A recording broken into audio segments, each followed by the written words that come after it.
अगर सपने नहीं देखोगे तो उन्हें पूरा कैसे करोगे? इसलिए सपने देखो और उन्हें पूरा करने के लिए कदम भी बढ़ाओ। आपके सपनों को पूरा करने के लिए हम आपके लिए लाए हैं ये वाली वीडियो। नमस्कार, इस स्टॉक मार्केट कोर्स में आपका स्वागत है। मैं हूं समृति ग्रोवर, प्रोफेसर बड़ा बिजनेस। स्टॉक मार्केट ना एक ऐसी जगह है जहां हर दिन एक नए राजा और रंग की कहानी लिखी जाती है। कोई पैसे बनाना चाहता है और कोई गवा देता है। यहाँ हर निवेशक ना एक बड़े अवसर की तलाश में रहता है, पर पैसे बनाना इतना आसान नहीं होता, स्पेशली स्टॉक मार्केट में।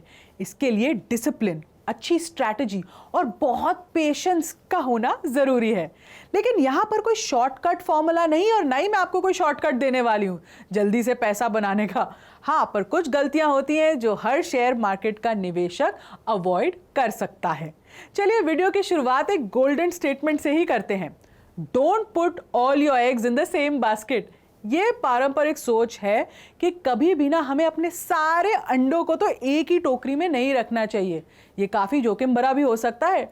टूटने और खराब होने का डर हमेशा बना रहता है। यही सोच स्टॉक मार्केट पर भी उतनी ही सटीक बैठती है जितना कि हमारी प्रैक्टिकल जिंदगी में। चलिए इसे एक एग्जाम्पल से समझने की कोशिश करते हैं। राम और रोशन दोनों शेयर मार्केट में निवेशक हैं। राम अपनी सारी पूंजी, जिसको हम कैपिटल कहते हैं ना, को सिर्फ एक ही कंपनी के शेयर में डाल देता है। वहीं रोहन काफी रिसर्च के बाद अपनी पूंजी को 10 कंपनियों के स्टॉक्स में निवेश करता है। अब आप ये बताओ, दोनों में से किसने सबसे ज्यादा रिस्क लिया? जाहिर सी बात है ना, राम के पास ज्यादा रिस्क है, क्योंकि अगर रोहन का एक या कोई भी दूसरा स्टॉक पुअरली परफॉर्म कर देता है तो बाकी से तो उसको रिटर्न्स मिल सकती है ना, तो शायद उतना फर्क ना पड़े।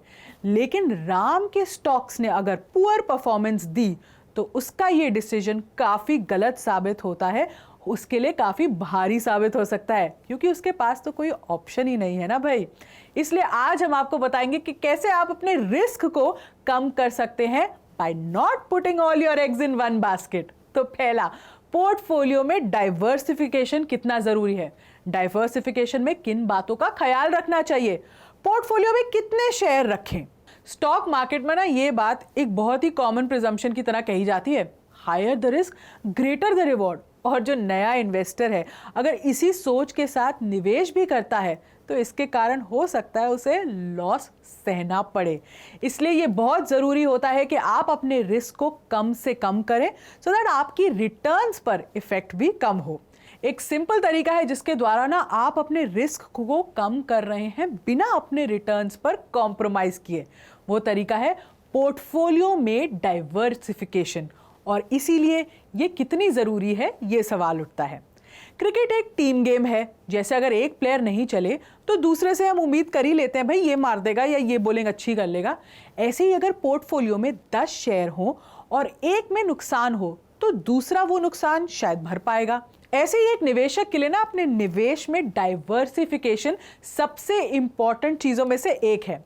तरह तरह के शेयर्स में निवेश करने से ना केवल आप एक पर्टिकुलर शेयर पर डिपेंड कर रहे हैं, साथ ही साथ अगर उनमें से एक ने बुरा भी परफॉर्म किया तो एटलीस्ट ये तो उम्मीद होगी कि दूसरे शेयर्स आपकी निवेश को नुकसान में नहीं जाने देंगे और कहीं ना कहीं से भरपाई हो जाएगी।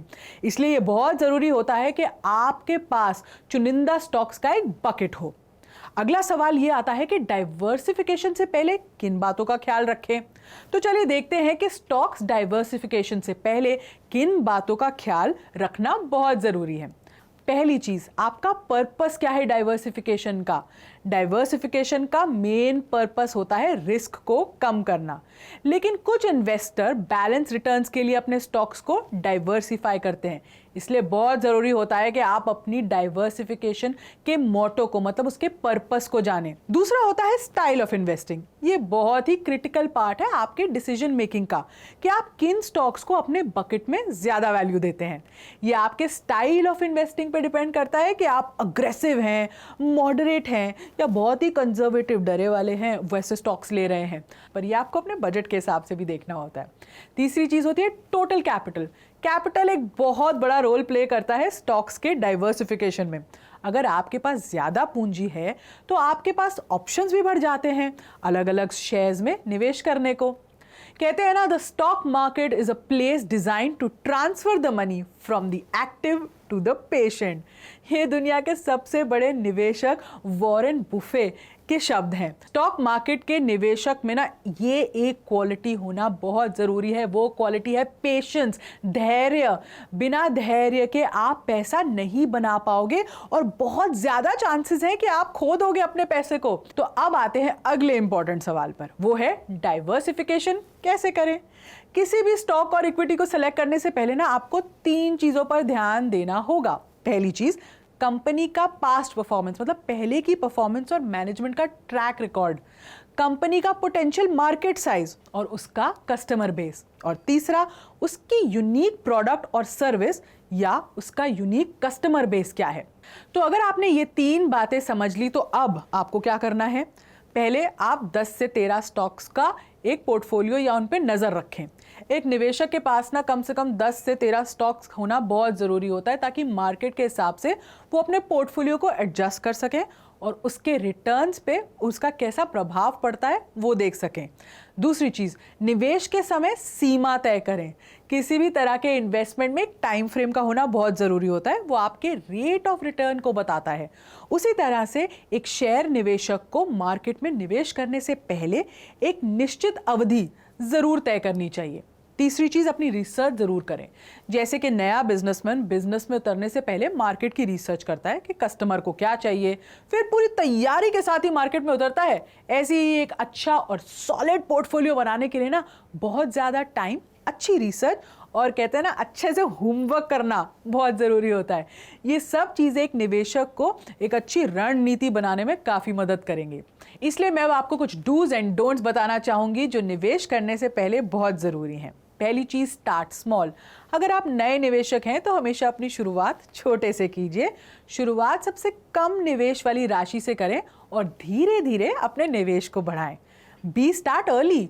कंपाउंडिंग इफेक्ट का ना बहुत बड़ा रोल होता है निवेश में। अगर आप जल्दी मतलब अर्ली उम्र से शुरू कर देंगे, चांसेस लेना शुरू कर देंगे स्टॉक मार्केट में, तो आपके पास बहुत टाइम होता है अपने प्रॉफिट को बढ़ाने के लिए और लॉस को कम करने के लिए। तीसरी चीज़, रिसर्च बिफोर इन्वेस्टिंग। ये मैंने आपको पहले भी बताया रिसर्च का महत्व। भाई शेयर मार्केट में ना पैसा ना बना पाने के लिए ये सबसे इंपॉर्टेंट रीज़न होता है। बहुत कम नए निवेशक शेयर मार्केट में पैसा लगाने से पहले पूरी तरह रिसर्च करते हैं, जिसके कारण उन्हें कभी कभी ना काफ़ी लॉस भी सहना पड़ता है। इसलिए हर निवेशक को निवेश करने से पहले कंपनी पर थोड़ा बहुत तो ज्ञान होना ही चाहिए। चौथी चीज़, have an investment goal and then build a portfolio around it. पहले अपने लक्ष्य का चयन करें, फिर उसके आसपास अपने स्टॉक्स का सिलेक्शन करें। अब आते हैं डोंट्स पर। डोंट्स में पहली चीज़ आपको क्या करनी है, don't take investment as a gambling. Investing को गैम्बलिंग की तरह नहीं लेना है। निवेश जुआ नहीं होता है, यहाँ वो रूल्स अप्लाई नहीं होते हैं, इसलिए भूल कर भी आप इन्वेस्टिंग को ना इस रूप में ना लें। दूसरी चीज़ है, डोंट हैव अनरियलिस्टिक एक्सपेक्टेशंस। मतलब ये हमेशा याद रहे कि कभी भी शेयर बाजार से ना अनरियलिस्टिक एक्सपेक्टेशन ना रखें कि भाई मैंने तो इतना इन्वेस्ट कर दिया, मुझे तो दुगना या तिगना पैसा ही चाहिए। एक दिन में ना यहाँ कुछ नहीं होता है। ये शेयर में भी निवेश करते समय ये आपको याद रखना पड़ेगा। तीसरी चीज़, डोंट फॉलो द हर्ड। कभी भी झुंड को फॉलो मत करें। ये निवेशकों के लिए सबसे इम्पॉर्टेंट चीज़ है और इम्पॉर्टेंट टिप है। हमेशा अपनी एक यूनिक इन्वेस्टमेंट का स्टाइल बनाओ, दूसरों से सुनो, दूसरों का ज्ञान लो, पर अपने गोल के हिसाब से इन्वेस्टमेंट करो। तो ये तो थे कुछ इंपॉर्टेंट डूज एंड डोंट्स जो हर निवेशक को फॉलो करने चाहिए। तो अब आ जाते हैं मैसिव एक्शन प्लान पर। इसी की वेट कर रहे थे आप लोग तो आज की वीडियो का मैसिव एक्शन प्लान क्या है। पहली चीज़, अपने पोर्टफोलियो को डाइवर्सिफाई बनाएं, मतलब थोड़ा बड़ा करें, ज़्यादा स्टॉक्स रखें। रिस्क एपेटाइट के मुताबिक शेयर्स शॉर्टलिस्ट करें। जितना रिस्क आप लेने को तैयार हो उतने ही शेयर्स खरीदें। कम रिस्क वाले 5 ब्लू चिप कंपनी चुने। ब्लू चिप मतलब जो बढ़िया सी कंपनीज होती है ना स्टॉक मार्केट पर, 5 ऐसी कंपनीज चुने। फिर आ जाते हैं मीडियम रिस्क वाले, इसमें आप 3 ब्लू चिप और 2 मिड कैप कंपनीज चुने। फिर ज़्यादा रिस्क वाले मतलब 1 ब्लू चिप, 2 मिड कैप और 2 स्मॉल कैप कंपनीज चुने। मतलब आपने 3 कैटेगरीज में कंपनी चुननी है, कम रिस्क वाले, मीडियम रिस्क वाले और ज़्यादा रिस्क वाले। इन कंपनीज के शेयर्स को ना 1 हफ्ते तक आपने ट्रैक करना है। आप देखते रहिए टीवी पर और इन्हें ट्रैक करिए कि इनमें कैसे उतार चढ़ाव हो रहा है, और फिर आपको थोड़ी सी समझ आएगी कि कैसे आपको शेयर्स खरीदने हैं, कैसे पोर्टफोलियो बिल्ड करना है और किन शेयर्स को आप खरीदने में ना थोड़े कंफर्टेबल हो सकते हो। मैं आशा करती हूँ ये वीडियो आपको पसंद आई होगी। आगे भी मैं ऐसी तरह की इंफॉर्मेटिव वीडियोस लाती रहूँगी और हमारे बाकी स्पीकर्स और सब्जेक्ट मैटर एक्सपर्ट भी आपके लिए ऐसी ही वीडियोस लाएंगे जो आपकी प्रॉब्लम से रिलेटेड हो, आपकी बर्निंग प्रॉब्लम स्टॉक मार्केट में सॉल्व कर रहे हो, और हम आपको एक सजग निवेशक बनाकर ही रहेंगे। ये हमारी पूरी कोशिश रहेगी। इस वीडियो को अंत तक देखने के लिए और अपना प्यार हमें देने